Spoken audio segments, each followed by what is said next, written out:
Hello everyone, कैसे हैं आप सभी लोग। उम्मीद है कि आप लोग बहुत बहुत अच्छे होंगे। आइए आज 11 जनवरी 2024 के हरियाणा करंट अफेयर इस वीडियो में हम लोग पढ़ना स्टार्ट करते हैं। 11 जनवरी 2024 के हरियाणा करंट अफेयर समझे हम लोग। उससे पहले कल आपसे एक सवाल किया था, उस सवाल का ठीक जवाब क्या होगा कि पर्यावरण पर्यटन नीति के विकास को मंजूरी अभी हाल ही में दी गई है। इस नीति में हरियाणा के कितने रामसर साइट हैं उनको शामिल किया गया है। तो हरियाणा के अंदर वैसे रामसर साइट टोटल है ही दो, तो इन दोनों को ही शामिल कर दिया गया है, यानी कि ऑप्शन नंबर बी जो है सवाल का वो बिल्कुल ठीक रहेगा। रामसर साइट दो है। ये कब आई थी पता है आप लोगों को? दो साइट ये आई थी आपकी अगस्त 2021 के अंदर आई थी, अगस्त 2021 में आई थी। कौन कौन सी दो है सर? एक तो है सुल्तानपुर, ठीक है ना, एक तो है सुल्तानपुर, ठीक है ना, सुल्तानपुर आपकी एक तो है। और सुल्तानपुर कहाँ पड़ती है सर? सुल्तानपुर साइट जो है ना ये है गुरुग्राम के अंदर है, ठीक है। और दूसरी कौन सी है? दूसरी है भिंडावास, ठीक है ना, दूसरी है भिंडावास। और जो भिंडावास है ना ये कहाँ पे पड़ती है सर? ये पड़ती है झज्जर के अंदर, ठीक है ना। ये झज्जर की साइट है आपकी। एक सुल्तानपुर है और एक भिंडावास है, दोनों याद रखना आपको। और एक बात याद रखना कि सुल्तानपुर नेशनल पार्क भी है, ठीक है ना। सुल्तानपुर क्या है? सुल्तानपुर नेशनल पार्क भी है। और इसके अलावा ये याद रखना आप लोग कि हरियाणा के अंदर जो है ना, मतलब हरियाणा में चलो दो ही साइट है, पूरे भारत में रामसर साइट कितनी है? तो पूरे भारत के अंदर टोटल रामसर साइट की अगर आप बात करते हैं ना तो वो कितनी है? तो टोटल रामसर साइट पूरे भारत में 75 है। सबसे पहली रामसर साइट भारत में कौन सी आई थी? तो 1981 के समझौते के तहत 1982 के अंदर रामसर साइट सबसे पहले आई थी भारत में। और वो कौन सी आई थी? एक तो आई थी चिल्का लेक। चिल्का लेक जानते हो कहाँ पे आपको? चिल्का लेक पड़ता है राजस्थान के अंदर, सॉरी उड़ीसा के अंदर है, ठीक है ना, उड़ीसा में है। और दूसरा है केवला देव नेशनल पार्क। केवला देव, ये केवला देव नेशनल पार्क है ना, ये कहाँ पड़ता है? ये पड़ता है राजस्थान के अंदर। दोनों पता होने चाहिए आपको ये वाले। हाल ही में Gujarat vibrant Gujarat global summit में हरियाणा की तरफ से किसने हिस्सा लिया है? तो आपको ये अच्छे से पता होगा कि 10 से लेके 12 तारीख तक गुजरात की राजधानी गांधीनगर के अंदर vibrant Gujarat global summit start हुआ है। हालांकि ये हर साल ही होता है, 2002 के बाद से हो ही रहा है ये, जब प्रधानमंत्री नरेंद्र मोदी गुजरात के सीएम होते थे तब से ही। और यहाँ पे ग्लोबल समिट होता है जहाँ पे दुनिया भर के जो देश के प्रतिनिधि है वो आते हैं, इन्वेस्टमेंट के रिगार्डिंग बात करते हैं। और यहाँ पे गौतम अडानी ने अभी रिसेंट एक न्यूज़ आई थी, मैंने उसका शॉर्ट बना के भी वीडियो अपलोड किया था। 2 लाख करोड़, ठीक है ना, 2 लाख करोड़ का इन्वेस्टमेंट करेंगे वो गुजरात के कच्छ के, या गुजरात कच्छ और रण में, जिसमें ग्रीन एनर्जी प्लांट सेटअप किए जाएंगे। तकरीबन तकरीबन 30 गीगावाट जो है वो बिजली प्रोड्यूस की जाएगी। और इसके साथ साथ जो है ना वो क्या करेंगे यहाँ पे, और इसके साथ साथ जो है ना वो ये काम करेंगे कि यहाँ पे ये जो 25 स्क्वायर किलोमीटर है, 25 स्क्वायर किलोमीटर है, इस 25 स्क्वायर किलोमीटर के अंदर जो है ना ये टोटल 30 गीगावाट प्लांट का पूरा सेटअप है वो तैयार किया जाएगा। ये सारे जो प्लांट है ये बनेंगे किससे? सोलर एनर्जी होगी इसके अंदर, के साथ में विंड एनर्जी का प्लांट लगेगा। सोलर और विंड एनर्जी का प्लांट यहाँ पे सेटअप किया जाएगा, जिससे नेचुरल एनर्जी बने या रिन्यूएबल एनर्जी बने। और ये जो बनाया जाएगा ना विंड एनर्जी के उपकरण या सोलर एनर्जी के जो सोलर सेल बनेंगे, ये भी सारे इंडिया में ही बनेंगे। तो समझिएगा तकरीबन 1 लाख लोगों को जो ना इससे रोजगार भी मिलेगा।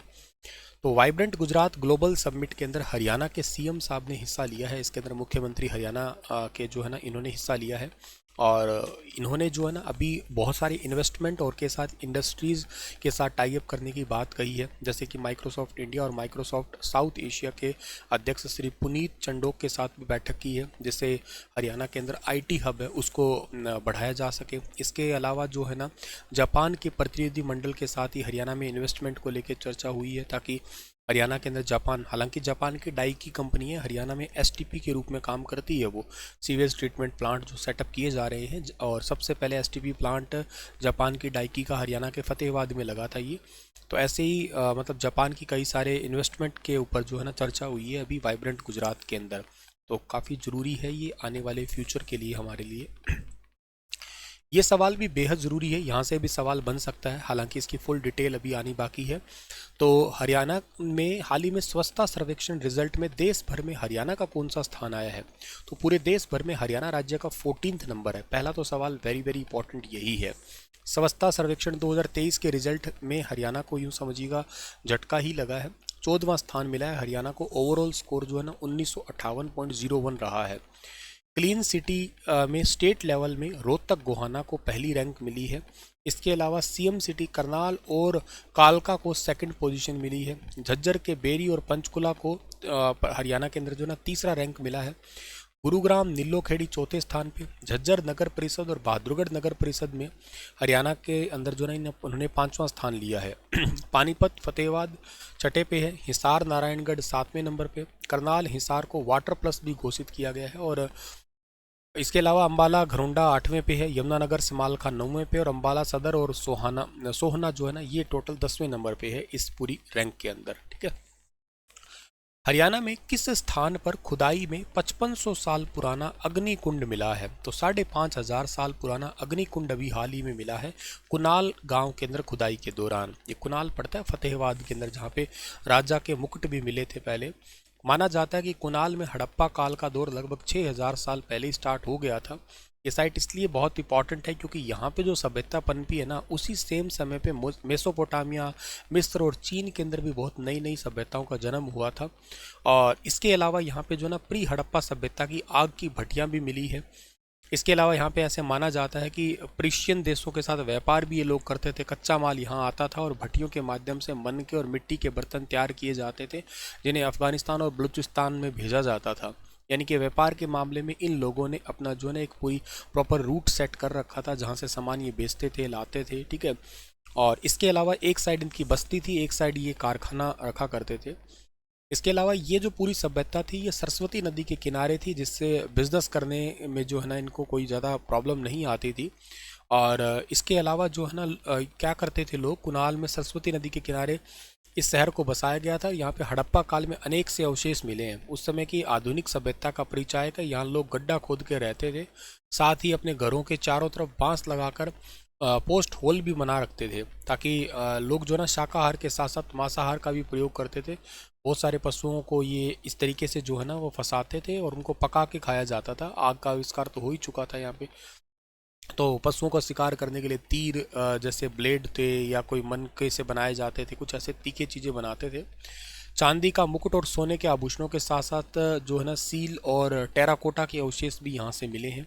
तो एग्जाम में वैसे कई बार आ चुका है कुणाल, तो अब आपको याद रखना है, अभी हाल ही में भी न्यूज़ में है ये। हरियाणा की पहली टीबी मुक्त पंचायत किसे घोषित किया गया है? तो हरियाणा की पहली टीबी मुक्त पंचायत जो है ना ये पंचकुला की पंचायत है, थाने की सेर। ध्यान रखना ये थाने सर नहीं है, ये थाने की सेर है। ठीक है, थाने की सेर है, इसको घोषित किया गया। ऑप्शन नंबर आपका सी ठीक रहेगा इसका हमारा। अच्छा, आपको पता है ना टीबी किस वजह से होता है? टीबी होता है माइकोबैक्टीरियम ट्यूबरक्लोसिस की वजह से होता है, Mycobacterium tuberculosis. World TB day कब मनाते हो आप लोग? वर्ल्ड टीबी डे मनाते हो आप लोग 24 मार्च को सेलिब्रेट किया करते हो, ये ध्यान रखना 24 मार्च को। टीबी के सिम्टम क्या है? टीबी के सिम्टम खांसी आना, खांसी के साथ खून आना, बुखार होना, थकावट रहना, ये सारे सिम्टम है। फेफड़ा जो है ना इससे प्रभावित होता है। इम्यूनिटी जो है ना इससे ओवरऑल देखा जाए तो पूरी वीक हो जाती है। क्या ये एक पर्सन से दूसरे पर्सन फैलती है? तो हाँ बिल्कुल फैलती है, ये एक पर्सन से दूसरे पर्सन जो है ना फैलती है। क्या ये क्यूरेबल है? हाँ ये क्यूरेबल है, मतलब इलाज इसका किया जा सकता है। हरियाणा में एक क्षय रोग डिपार्टमेंट भी है, ठीक है ना। क्षय रोग टीबी मित्र अभियान भी चलाया गया है। क्षय रोग टीबी मित्र, ठीक है ना, टीबी मित्र अभियान भी है। एक्चुअली क्या है, इसको निक्षय अभियान भी कह रहे हैं इसको हम लोग, ठीक है ना, निक्षय अभियान भी।